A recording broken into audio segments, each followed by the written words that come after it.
want to promote your business? Do you want to talk about your nonprofit organization? Do you want to talk about your culture?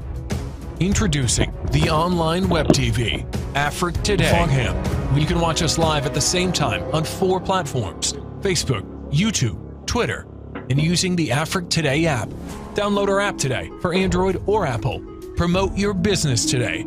For more information, go to www.afriquetoday.com. Afrique Today, the best of digital TV.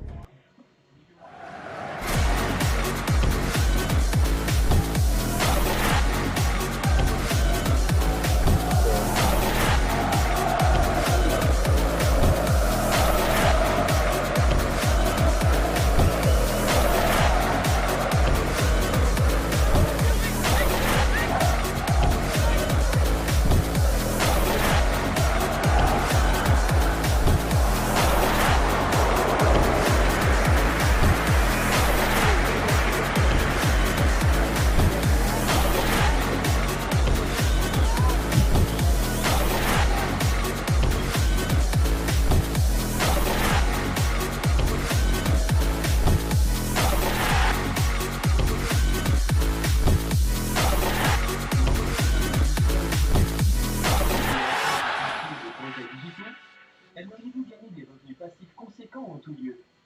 Voici la plateforme des professionnels du digital.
Do you want to promote your business?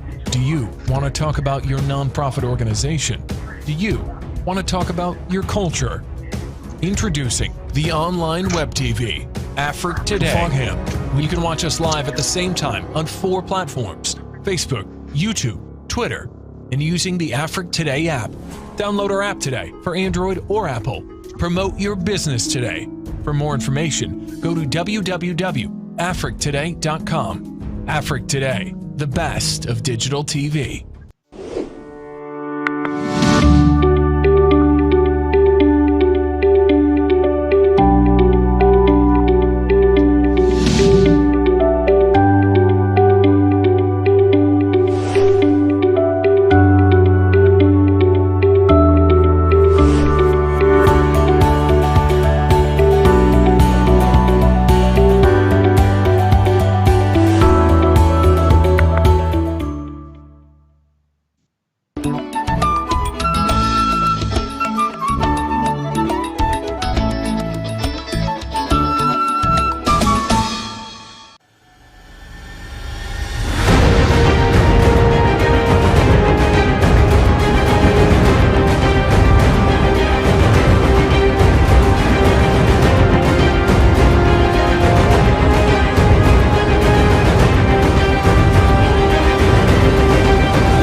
Hello and welcome to the voice of AAU, American Africans United. And we want to welcome you today and we want to thank Afrique Today for allowing us this opportunity. I am Dr. Yvette Butler Yaboa, your host, and my co host. Hello, the invisible man. And we want to thank you so much for joining in and tuning in every week with us. And today is going to be a little different. Unfortunately, you won't be able to call in, but we do recommend if you go to Facebook, you will be able to put questions in. The lines to call in, we're switching from platform. So right now, you can send your questions through Facebook. So if you haven't got on Facebook yet, you can watch Facebook Live and you can put your questions in the chat there and we will get your questions. But unfortunately, you won't be able to call in today, but next week, you will be able to call in. And if you don't get this information, you can always email me, and my email will be at the end. Always get your questions answered. And once again, we want to thank you so much for watching and being continued supporter of our organization, our program. But we're excited today. But before we actually get into what we're going to talk about today and go over the theme, I want to first acknowledge um, one of one of my good friends and Congressman Jamie Raskin. And we want to send condolences out.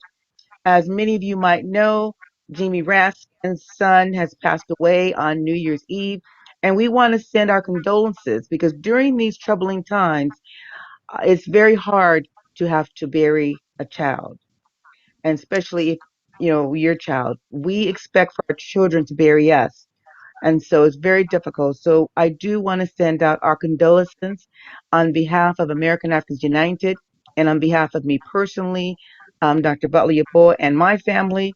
We want our condolences to the Raskins family, and we will be keeping you in our prayers. So without further ado, we're going to start with our program. And we always get these wonderful, wonderful guests. Some of them you might be familiar with, some of you might not. We're excited to welcome back the Governor General, Anat Aj. I am so bad on this. I just said say your name for me. This is bad. I Oh, should be Johnny. slapped for this. Oh, Johnny. Johnny, Johnny. Mukram. Yes. Oh, I got the last name right. Mukaram. I practiced that forever, and I just said it. I said say it correctly for me. I am really bad on names, but I'm good at faces. So I want to thank you for coming back today, and let me tell you a little bit about the Governor. And he's the Governor General of the Afro Descendant Nations. We're really, really excited to have him on. This young man was born and raised in Augusta, Georgia. He attended Tuskegee University, where he graduated with a degree of electrical engineering. While in college, Ajani became interested in Islam and would drive 2.5 hours to Tuskegee to Alabama for orientations. He soon converted to Islam and became the minister of the Honorable Silas Muhammad. He spent about 4.5 years in Tallahassee, Florida, before departing to where he now lives in Chicago, Illinois, as minister in August of 1993. He has been instrumental in assisting the Honorable Silas Muhammad and the Queen, Miss Shaki Muhammad. Did I get that right? That's correct. Oh, good. Misaki Muhammad with human rights and reparations efforts. He has traveled to the UN and in New York, Lima, Peru, Santiago, Chile, Quito, Ecuador, um, also Chinchilla, Peru, and Montreal, Canada, speaking at the UN sponsored forums on behalf of Afro descendants. And I want you to tell us a little about that too. When I want you to give some feedback, he has been also instrumental in helping shape the government of the Afro descendant nation. First as senator, later as a first president. Now he serves in the capacity of the governor general, and he travels broadly around the country and around the world lecturing on new global identity. And we want to welcome and thank you so much, Governor General, for being with us today. Thank you, Dr. Butler, for Next, having me. no, thank you, and because I said these two gentlemen, when you call, they come right to they are so responsive, and I want to thank you so much because it's all about the guests that we have that our show. It's not about us here talking, but it's a guest that we have to bring the knowledge that you can impart, because we always want to make sure we leave our audience with something they can hold on to and do something with. And so we want to empower our communities. Um, our next guest, and you might remember, Judge Nathaniel Roosevelt House.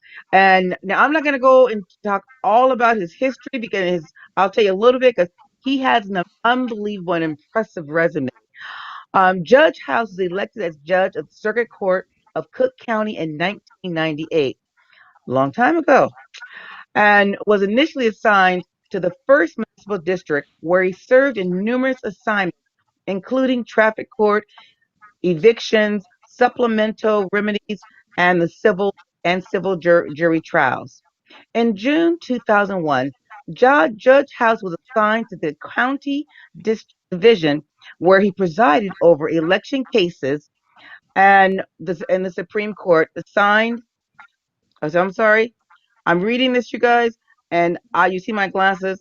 The print is small, so where he yeah, I know. So you had to forgive me in this. The print is so small, so I'm gonna have to put my other glass. I need to put my other glasses on, but I have these. So forgive me for if I'm reading this. And so in 2009, the Illinois Supreme Court assigned Judge House to serve as a justice in the Illinois Appellate Court, where he continued to serve. And in 2012, he was elected for a 10-year term on the Appellate Court. Judge House, the candidate for election for a Supreme Court decision, in which was held and will be held on March 7th, well, was held March 17th, 2020. And so we're really, really excited to have Judge House back. And Judge House, you can tell us a little bit about more about your background. But first, I want to tell everyone, as you know, we've had an unbelievable beginning of the new year. Yes. First, COVID has not done much for us. Then we had terrorists attack our capital. And now we're with an impeachment of a president for the second time in history. There's never been a president impeached twice.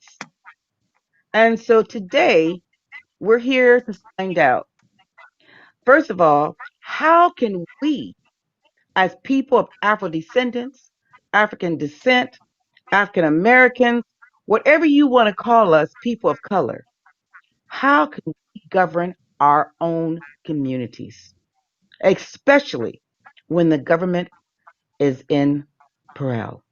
How can we effectively govern our communities? Because the government's not able to do it now. They're at a state of just response, reaction, and it's kind of crazy. So we're gonna start with a video, and then we're gonna start off with Governor General, and doing some background history on Afro descendants. But we always start our program off with a video. So let's watch this video. And I know you've seen a lot of videos during these last couple of weeks.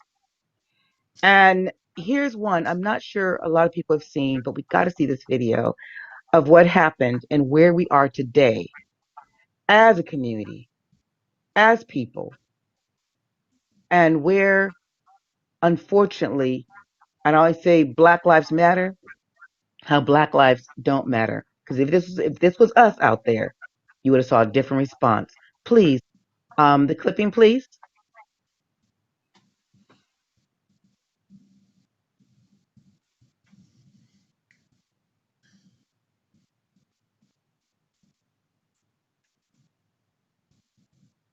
Do we have our video? Are we having technical difficulties?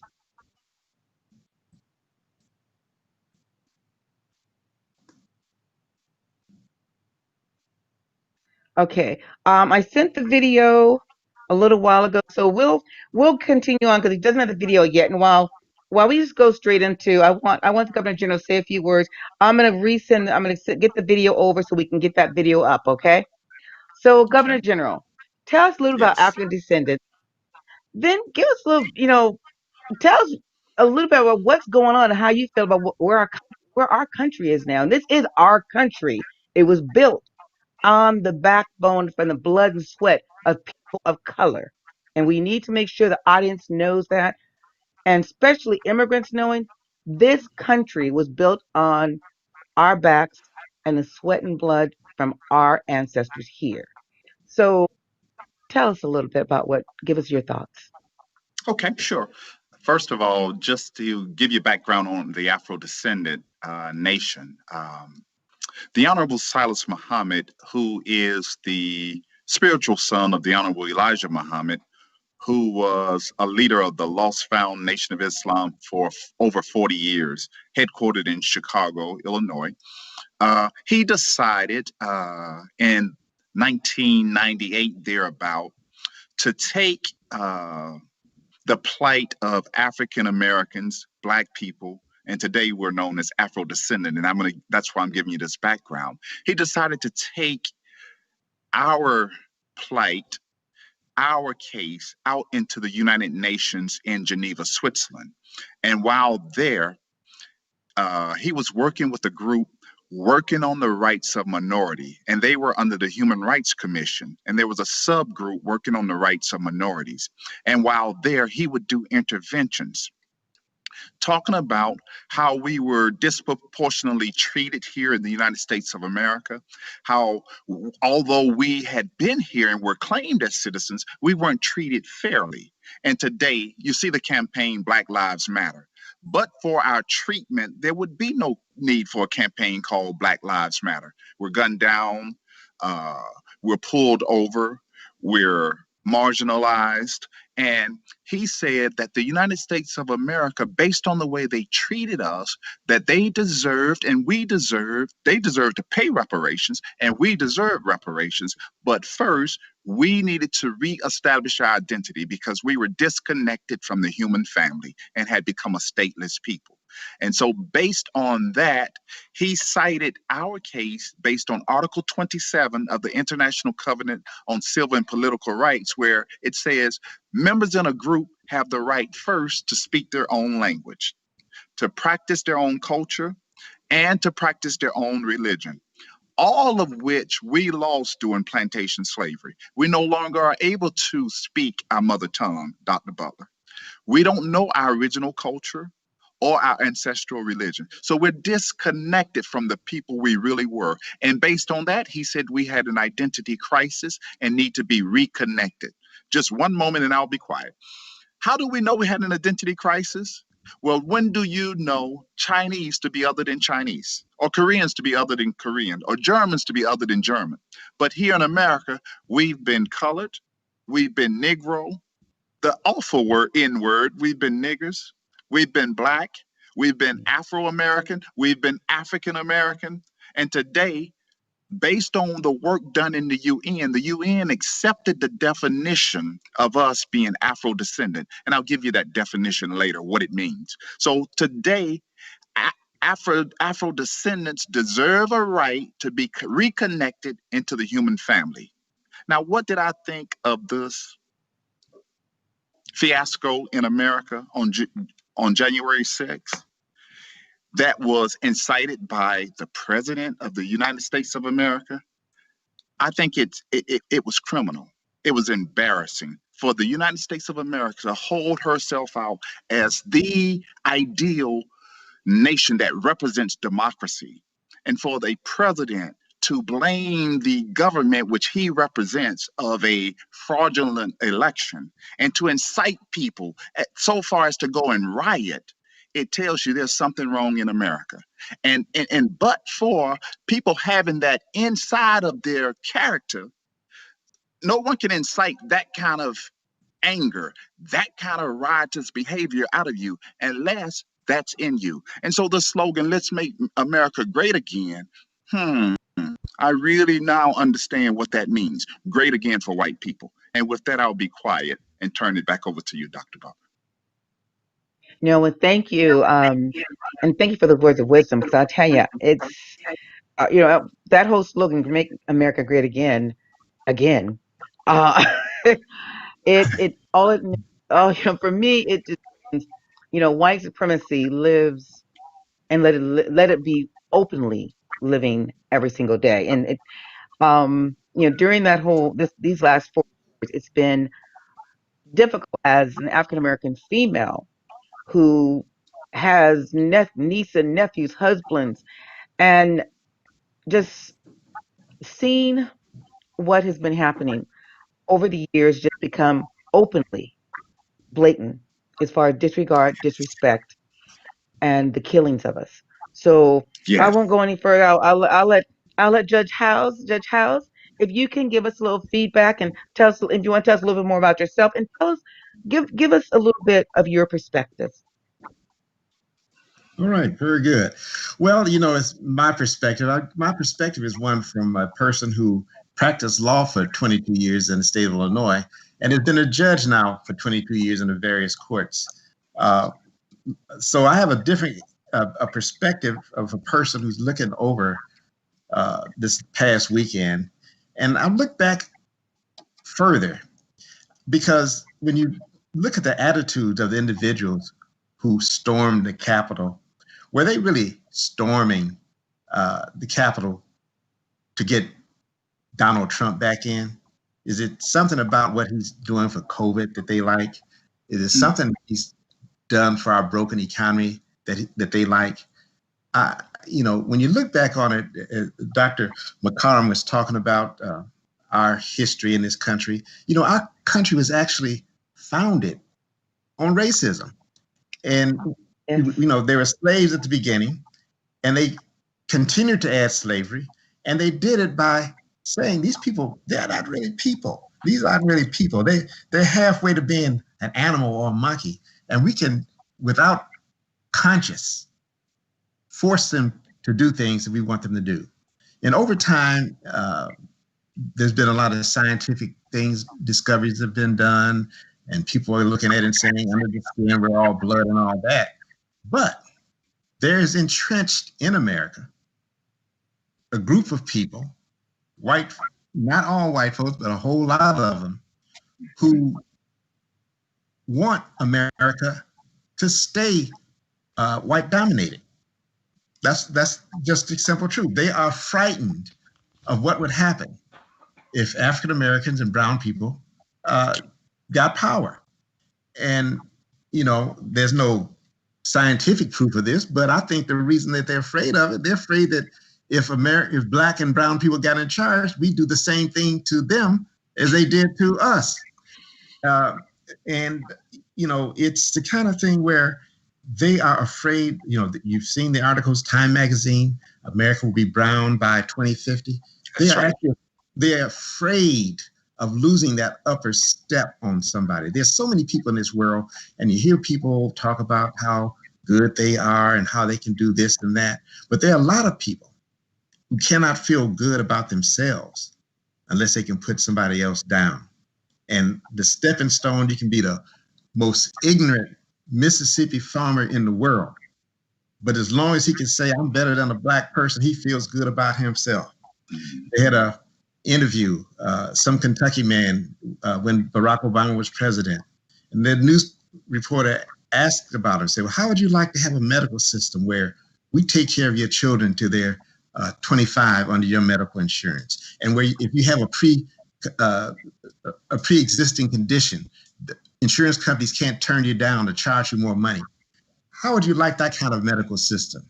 And the guy reared back and says, well, I'm okay with that. It's that Obamacare I can't stand. But he had no idea that that's what Obamacare was all about. This racism actually goes so deep. People are unaware of it. They're unaware of it. But that's really what I believe that storming of the Capitol was all about. It's all about the underlying attraction of Trump they say he has this 39%. I believe the underlying attraction for that 39% of people who will follow him no matter what he does is to preserve the racism that exists in our society and the fear that it's going to be going away, and they will no longer have that born advantage of the white skin. And that's really what this is all about. And you're right, if there had been black people storming the Capitol, there'd been more than 5 people dead, and they probably would have been all black. So that's my viewpoint. And I'll stop there for now. No, but thank you so much. And one of the things you said, the Washington Times, and everyone's been talking about how in 2020, first was 2025, we would be a minority majority country. And they keep saying that to get the other side riled up and to get them continually focusing on keeping us down and seeing how many of us they can get rid of before they think this is going to happen. It's going to take a lot. And one thing I tell people, and my husband, I have to bring my husband on this one because he is he is a pro-life advocate. He feels that what has happened to the Black community across the country and across the world, they've tried to minimize us to reproduce. And as long as they can keep us from reproducing, we won't multiply.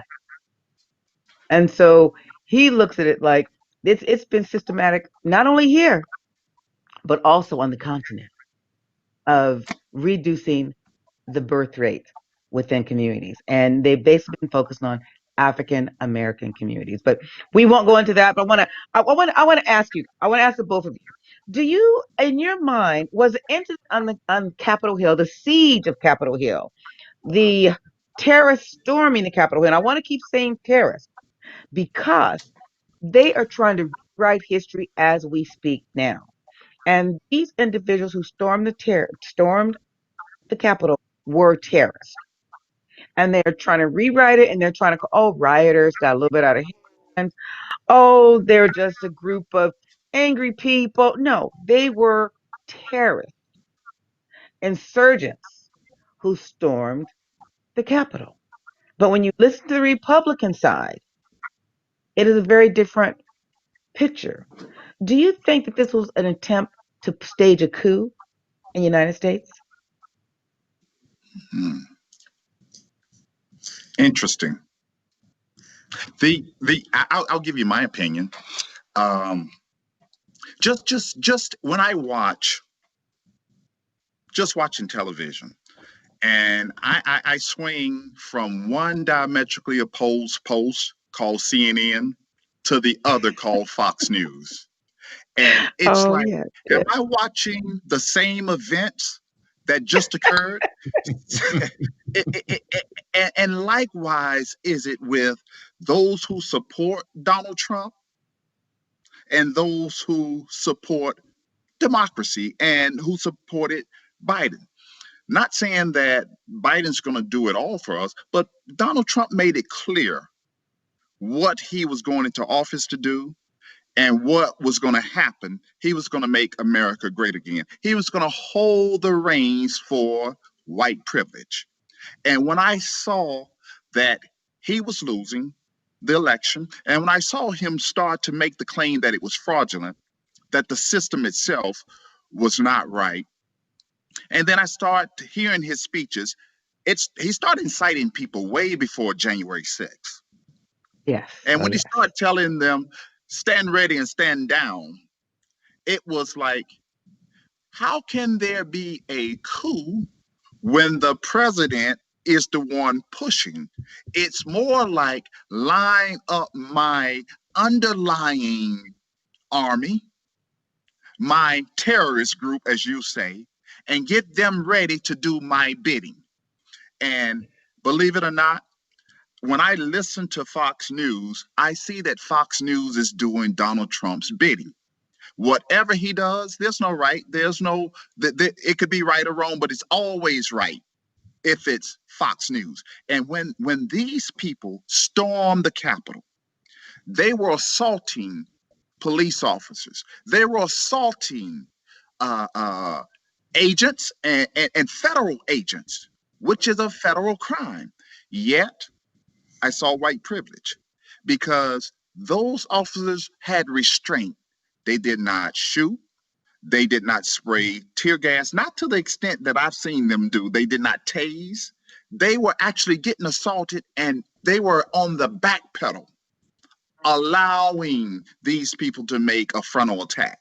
When the National Guard was say, hey, you should bring in the National Guard, it was delayed reaction, delayed. Judge House, you know, like I know, had that been people of color, it would have been a bloodbath in the Capitol. So I think, yeah, there was some moments of them establishing themselves. Were they trying to commit a coup? I don't know if they were trying to commit a coup. What they were trying to do, though, truly was do Donald Trump's bidding, do his dirty work for him. And I think they did an absolute amazing job at doing the dirty work, and they got away with it scot-free. Yeah, they were arrested.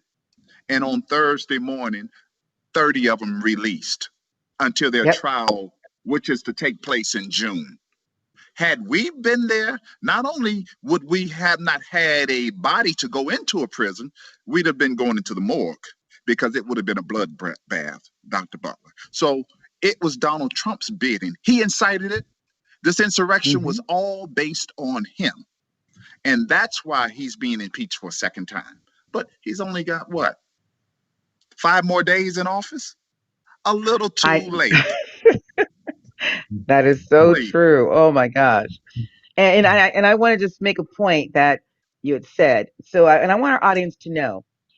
The media keeps saying they've been arrested. We've arrested this one. We've arrested. But they're out on bail. And here it is, weekend going into inauguration. They have allowed these people to go out on bail and continually commit some of these atrocities they did. So, and I've never heard of that. And so, Judge House, I want you to give me some of your, from the perspective of the judge, what is something that you see? Because I see this as a total unbalance when it comes to who goes to jail, stays in jail, and for this type of action that is treasonable, these individuals are out on bail.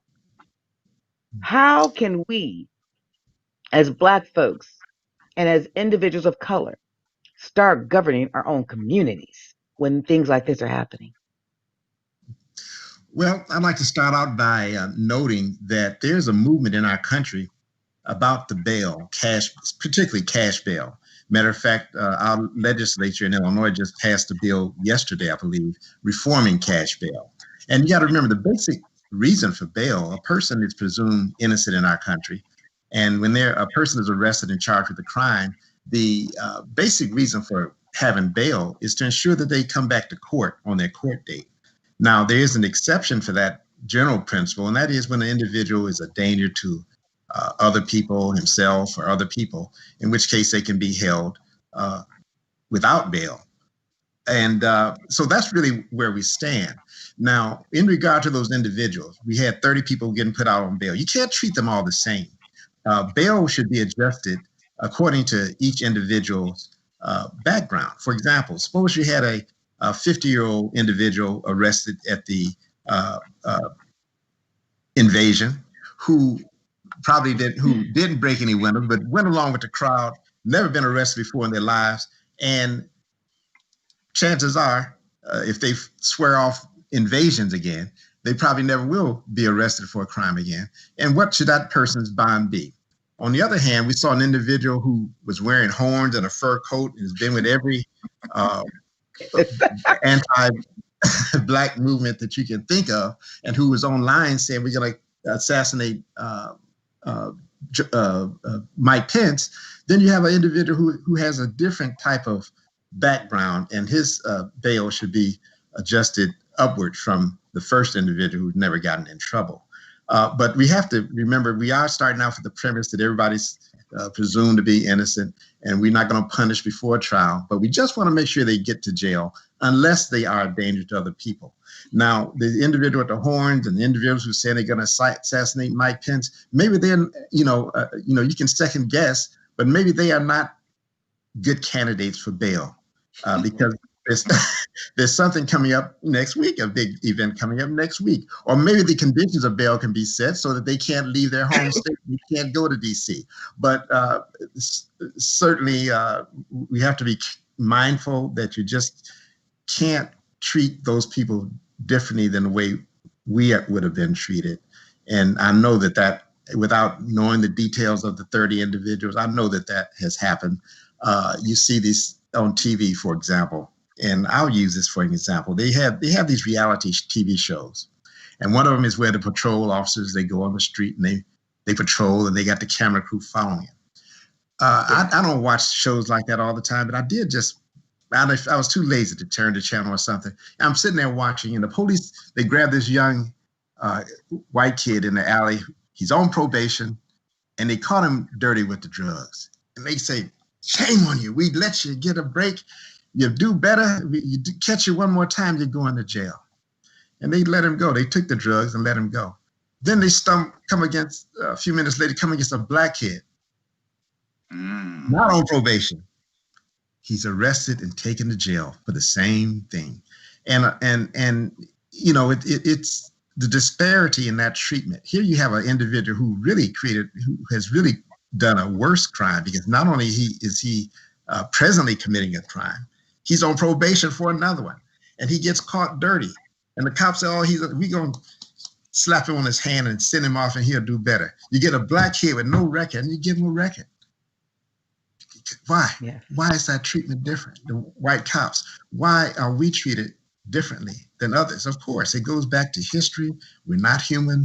There's no empathy for black folks. When a black man is on the ground with a knee on his neck, life being choked out of him, there's no empathy.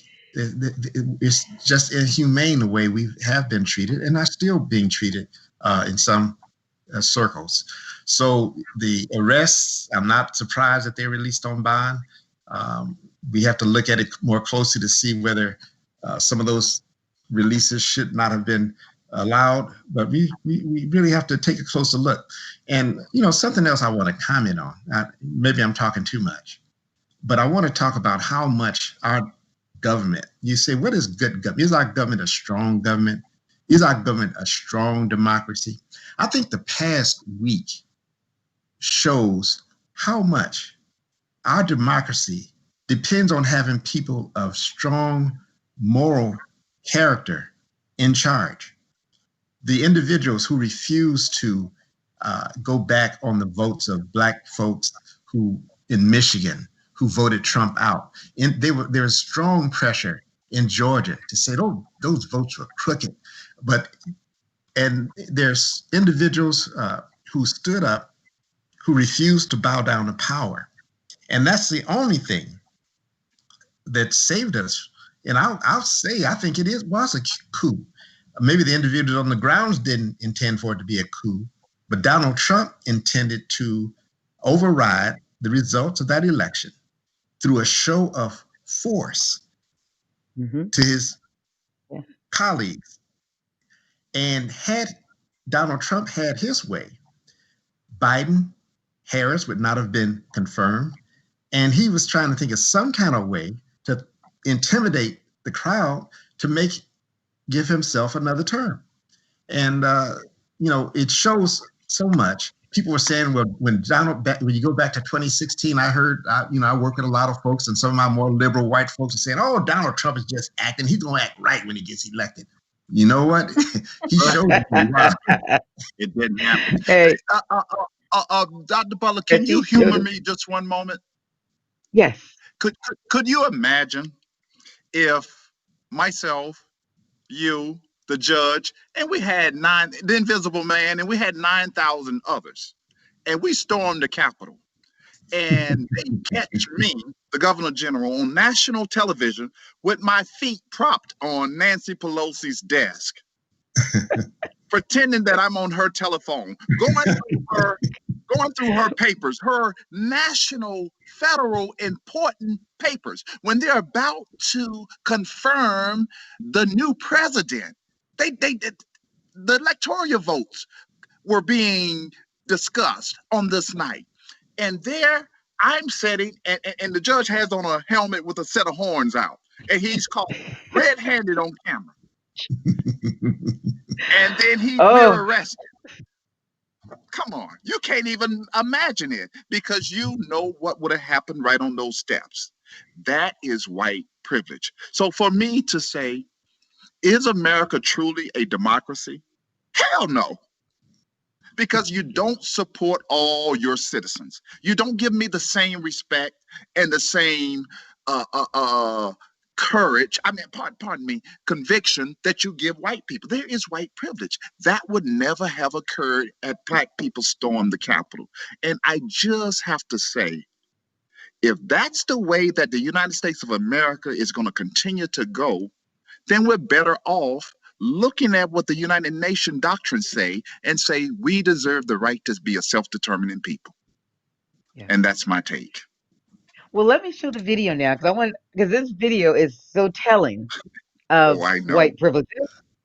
And this is just one of the very few. There's a lot more videos coming out. So we got the video ready. So let's show the video so we can have audience really think about where do we go from here? And so video, please.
In that video that were very interesting, but I want to get your take on it. Judge House, give me Dr. your take Butler. first from a judge perspective. Hold Yes. on. Uh-huh. I'd like to make a comment. The chief minister of the Lost Foundation of Islam, Najib Muhammad, he told me to make this point specifically. October 16th, 1995, 1.7 million of us men went to the United States Capitol, and we didn't have an argument of any kind. And so when Judge House was talking about morality and so forth, I think that we displayed, the spirit that was there amongst us. The world couldn't do nothing but just say, there goes some men. So that's all I have to say. Thank you. Mm. And that's so true. Yeah. That is so. Um, I'm still in just shocked and I'd say appalled by what is going on, what is continually happening, and listening to the media. And when I found these people were released on bail, and as you know, when you look at terrorists in our country who storm our country, they're never released on bail. And here it is. This was a terrorist attack, but these individuals are not being referred or deemed as terrorists when it was a terrorist attack. But in that video, there were a few things that I noticed, and the Holy Bible was one big one. I don't know if you guys saw that. Um, the thing where Trump wins, all the signs Trump wins, and then you see the police up there with guns pulled and doing nothing as a mob of terrorists stormed and sieged the Capitol. They were doing something, Dr. Butler. They were on the back of their heels. They weren't charging a frontal attack. They were backing up. That's what I noticed from that video. And they were armed and backing up. So was there a momentarily siege of the government by that? Was it a coup? Probably so. I know. In that moment. Yeah. Yeah. They were backing up. They took over. They didn't hold the government, but they took over for that moment. They did. Mm-hmm. So just Judge give some House? comments on what you saw in that video too. I saw a group of people who actually they believed the lies. They believed Yeah. the lies. They had and they believed the lie that Trump, the election was stolen. They believed the lie those black folks in Detroit cheated. Those black folks in Atlanta cheated. Those black folks in Milwaukee cheated, and they believe it. A number of them do, and they Trump took advantage of those people. Trump, they had some element. There's some element he was able to reach, and there was some grain that he was able to touch of racism in them that he's able to touch. But they believe the lies about the election. Otherwise, they would not have been there. There are a lot of people going around thinking black folks are inferior, but they're not down there in Washington storming the Capitol. They have those thoughts. But these people believe not only do they have that grain of racism, they also were gullible to Trump's lies. And that's why they were there. And again, this is an individual who never should have been allowed in office. He has communication skills, but the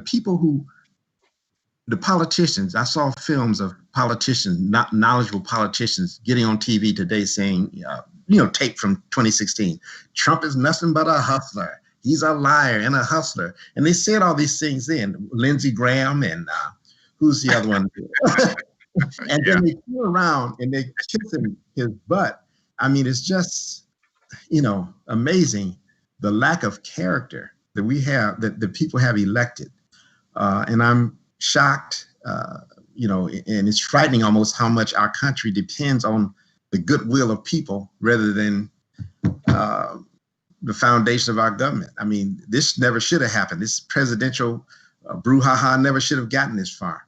But because we had an individual in office who had low character, a liar from the word go, and people who are gullible and wanted to believe those lies for various reasons, including racial reasons thrown in the mix, that's why we got what we got.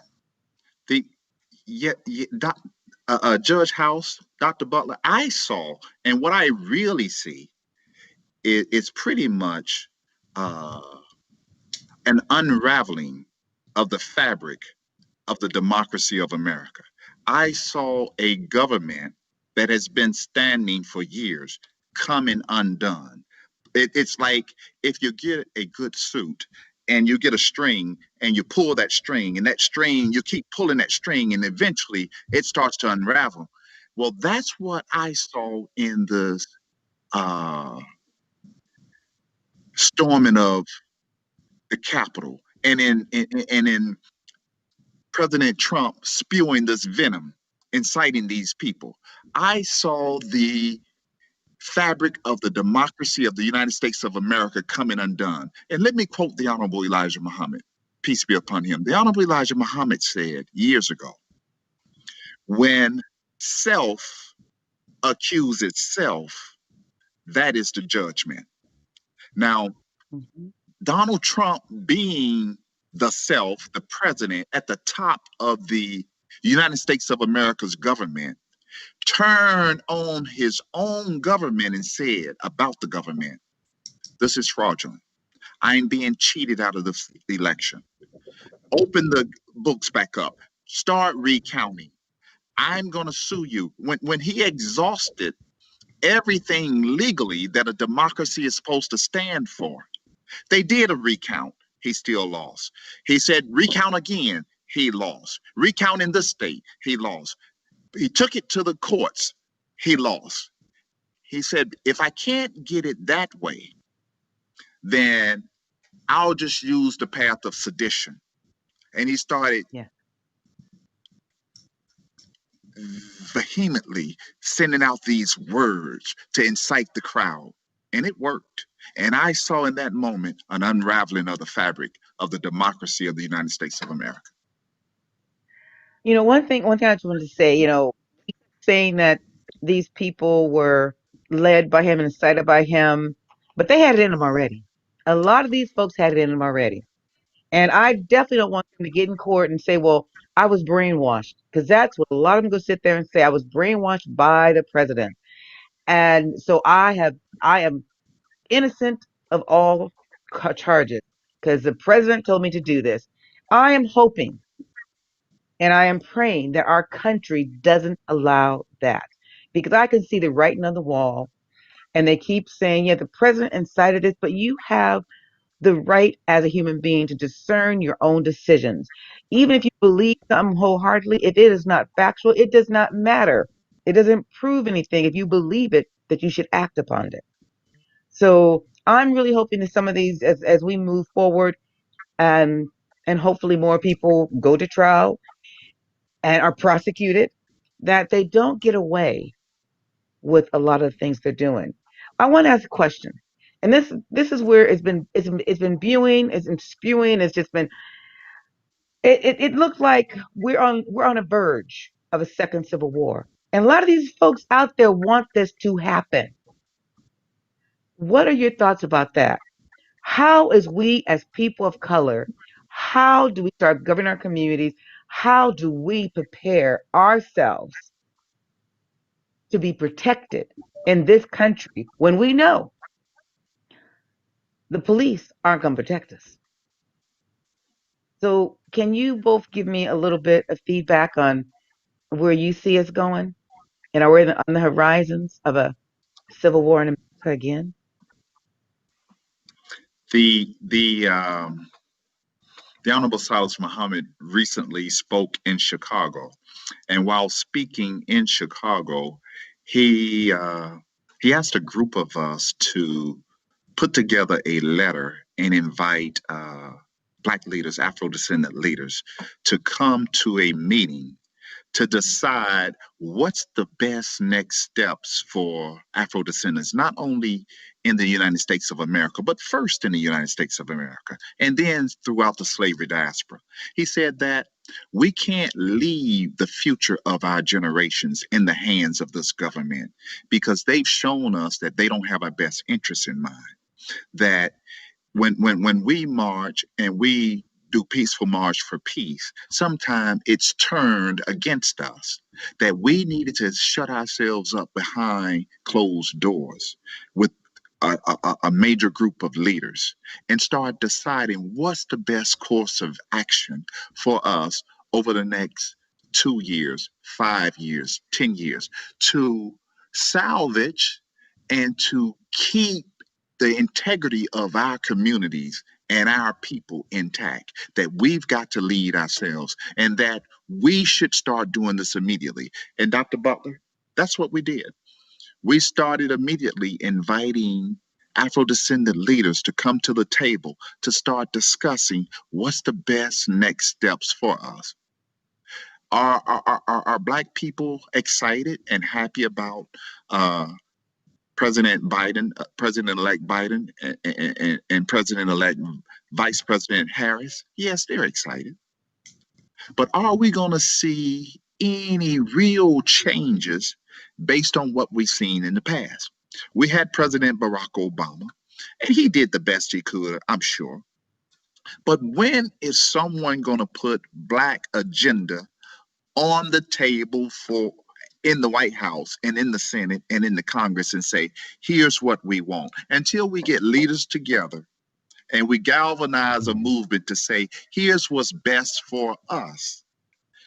And God forbid, don't our people go out there in those streets. You cannot win a race riot. You don't have the guns and the ammunition to win that. Stay in your home. Let's do this cerebrally. Let's get behind closed doors and gather a platform that we can take to this government. And if they don't listen, then let's petition the United Nations to intervene and listen to what's going on in America. Because clearly we have the records here in America to show that we're treated differently and that we are still a second-class citizen in what's supposed to be the greatest nation in the world.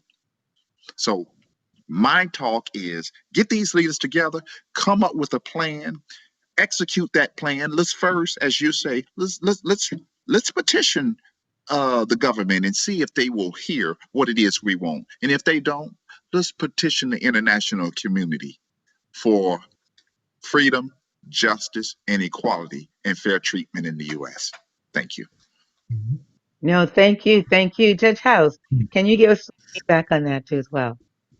Well, I think what we're facing is really a generational problem.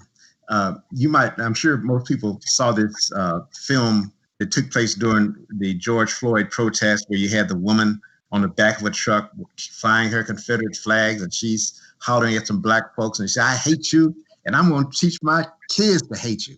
And that's what's going on. These older people are training the younger people, to hate us, and it's perpetuating itself.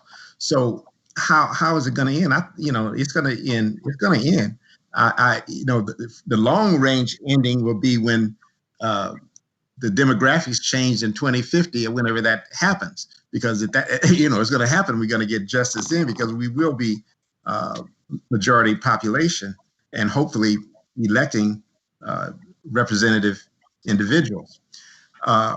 But between now and then, we have a problem where we have individuals who hold hateful attitudes, teaching and perpetuating these hateful attitudes.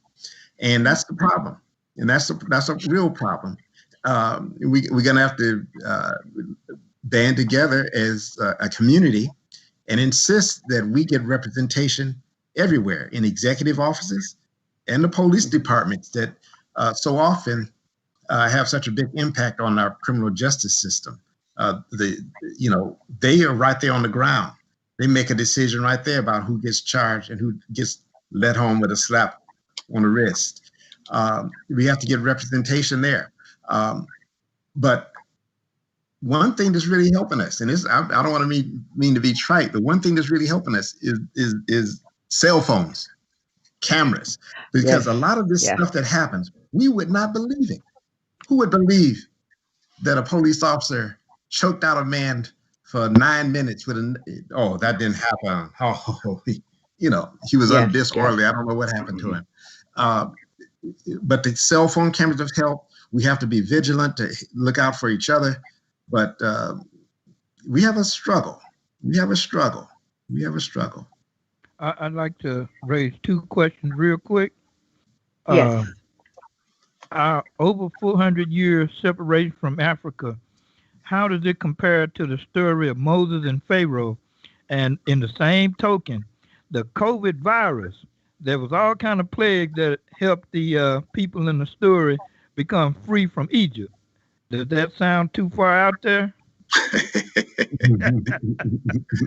I really like your analogy, because we know that Afro descendants, blacks in America, we've been here for over 400 years, and we didn't come here on the ship for the American dream. We came on the ship to build the American dream, as likened into those slave children in the Bible.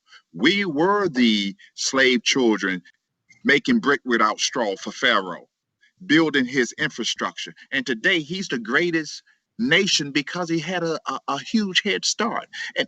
And you know it to be true. If someone had 400 years of free labor and they reap the benefits of your well-being, and all they had to do was put you in a shack and throw you minimum to eat, and they worked you from sunup to sundown to build their infrastructure, they owe you reparations, and they owe you justice. And they said at one time, 40 acres and a mule, and that concept disappeared. But they say, let bygones be bygone, but I still have the lingering effects of slavery. I still suffer hypertension, heart attack. I still suffer sickle cell anemia, which is a slave's disease, because no other people suffer sickle cell anemia except those of us here in America, black people in America. That's not a Puerto Rican disease. That's not a white person's disease. It's not a Chinese disease. It is a Afro-descendant disease of people that served in America. So we have the lingering effects. So do we have a case against them? Sure we do. And what's the best example? The best example is the Jewish nation. They received land, money, and support for over 14 to 15 years from Germany, and not only just Germany, the United States of America and England. And they still get help. And they're sitting right there in the middle of Arabia, old Palestine, and renamed it Israel. So that's the blueprint I think that we should take a look at when our leaders get together. It's like, what about reparations for us, for all the wrongdoings that were incited as we build this great country for you? We own less than 1% of the wealth of America. But we've been here, and people come in, immigrants come in, Dr. Butler, and here for 2 weeks and surpass Black people. Am I right or wrong? Oh, yes, yes. So there's something, and they get tax breaks. What about our tax breaks? There has to be something. So that's no, Invisible Man, you're not too far-fetched. Our sojourn in America very well parallels what was predicted there in the Bible of some slave children in a strange land. And to go one step further, when you have time, Deuteronomy chapter 4, verse 34. And God essayed that he would take his nation from the midst of another nation. So we are a nation of people encapsulated inside of another nation. And God said he would take his nation by what? By war, by wonders, by rumors of war, by storms, that he would take a nation from the midst of another nation. Here we are, God, come take us. We're ready. No, thank you, and that was a great question, and it brings me back to when after the Korean War, you might not remember, I'm from California originally, and a lot of Koreans came to the West Coast, and all they had was and they said $1 down, and they got a house. That's right. And you didn't really, it was just theoretically saying that they didn't even have to have that dollar, and they literally gave them loans to start their businesses. They gave them loans to buy their homes. And now me as a Black woman, I could have never walked in that bank and got a loan for anything, especially to start a business. And you see what has happened in the West Coast due to that. And so we do. I mean, and those immigrants coming in and we still have not gotten our due here in this country. And I'm still waiting for my 40 acres and a mule. And I keep telling people, I want my 40 acres. If it doesn't come to me, I want my daughter to have, or my grandchildren. I want my 40 acres and a mule. That's right. That's right. I don't know if you have if you want to comment on that. If you do, you can. But then I want to really think about, can there be healing of the races in the United States, in this America? I have a lot of strong views about that, but I'm not here for my views. I'm here for your views today. So please tell me a little about and what you think. This is the 2-minute warning. I think time's not up already. Yep. But the good thing, the technician said that soon we're going to 2 hours. Yes. Actually, we will be able to have more time. So I know because we have some discussions that it's like there's so much more to talk about. But can you guys both just give some feedback on that, and then make some closing remarks on how can we govern ourselves? I know Governor Jones talking about we really need to pull these leaders in to the fold and get them to talking. And I want you guys also think about and comment. Biden says he's going to have a Black agenda. What are your thoughts on that too as well? Well, I think he's going to do his best. I hope he has. I hope he keeps Barack around or somebody close to him who can advise him. I think he's well-meaning, and that's the best you can hope for. Well-meaning person to be in charge. That's a good start. That's a good start.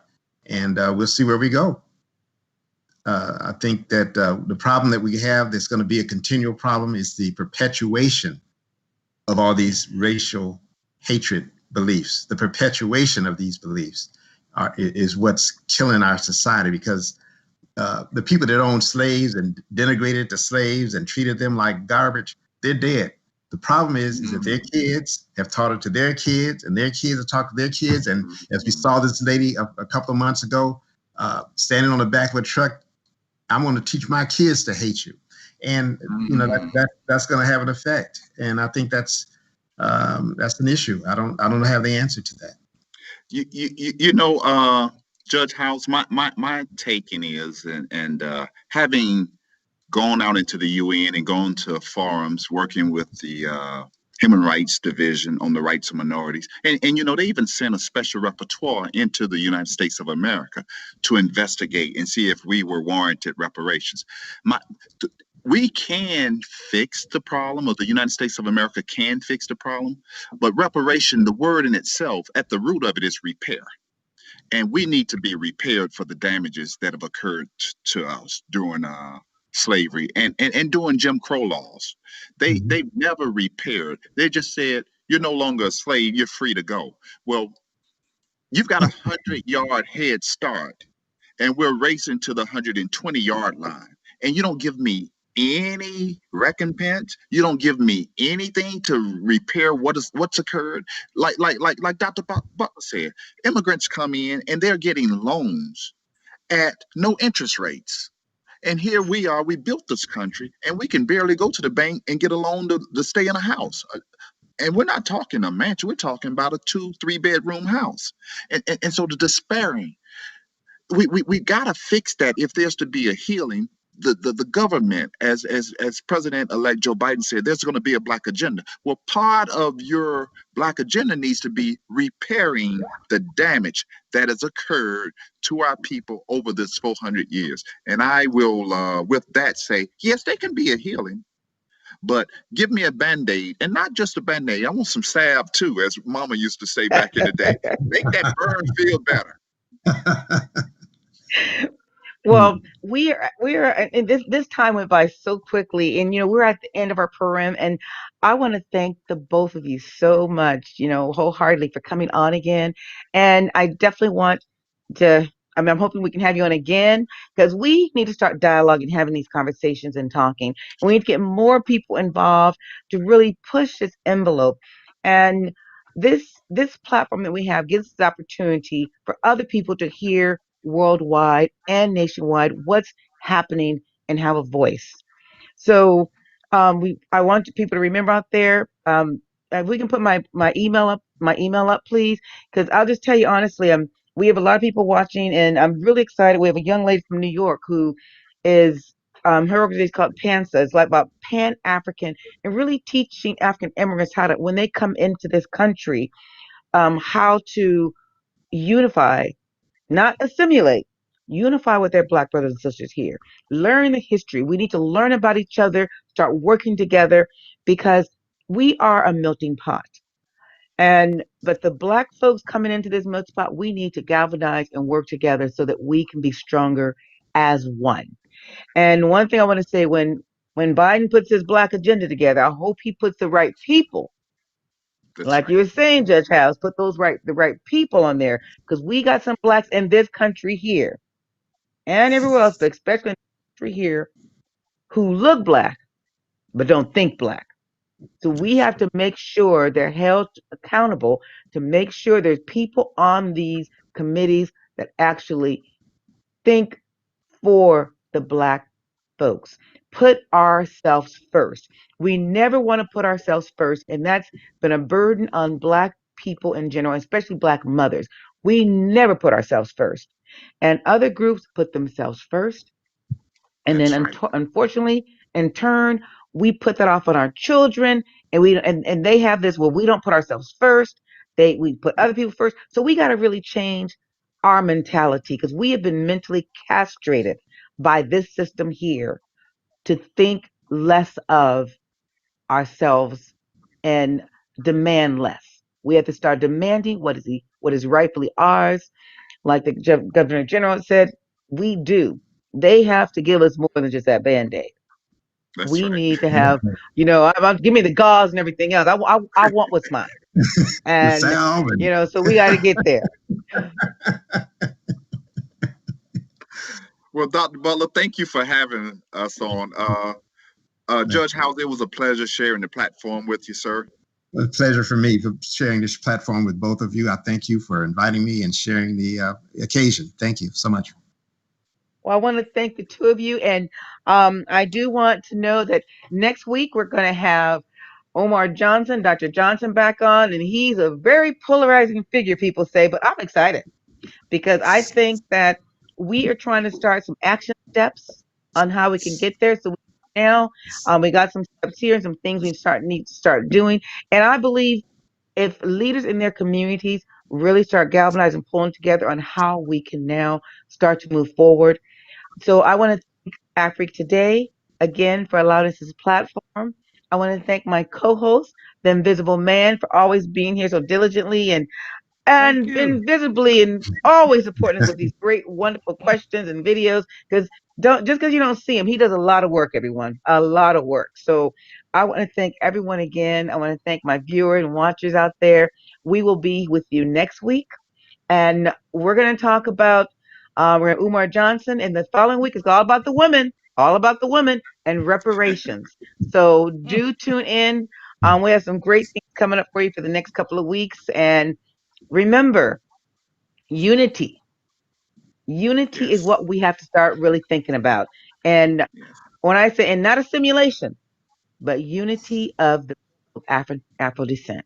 And the Afro descendant nation has really come and been forthcoming and pushing the agenda. And we all need to really think about how we can become part of that and help move us just one step at a time further. But I'm like, I want to run. So we need to get there. And so again, thank you, and thank you.